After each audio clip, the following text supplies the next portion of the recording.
Bonjour, aujourd'hui nous sommes en visite à l'entreprise de Chaumont et on a rencontré justement le patron, monsieur de Chaumont, qui va nous expliquer justement dans quelle situation actuellement où il est avec l'explosion du coût d'énergie.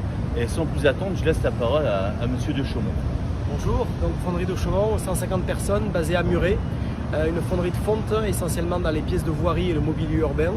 Nous consommons 11 gigas d'électricité par an, donc une industrie qui consomme beaucoup d'électricité avec un process extrêmement optimisé. Aujourd'hui nous avons des coûts énergétiques qui explosent littéralement pour l'année prochaine. Cette année nous sommes à des achats de l'ordre de 1,5 million d'euros. Il y a 3 ans nous étions à la moitié, 750 000 euros. Et pour l'année prochaine, on dépasse les 6, 8, 10 millions d'euros en fonction du cours de la bourse. Nous réalisons un chiffre d'affaires de l'ordre de 20 millions d'euros avec la vente de nos pièces partout en France et aussi à l'export.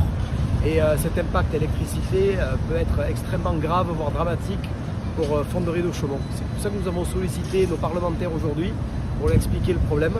Le prix que nous est proposé pour l'année prochaine est complètement décorrélé des prix de production de l'électricité qui se situent entre 80 et 100 euros le mégawattheure. Et aujourd'hui, quand on veut nous le vendre entre 600 et 1000, c'est tout à fait inimaginable et ça peut être dramatique pour énormément d'industries en France. Merci pour cet entretien, pour cet accueil, surtout mettre l'accent sur justement ce qui vient d'être pointé. Si une entreprise ferme en France, il est toujours très difficile, voire même impossible de rouvrir une usine.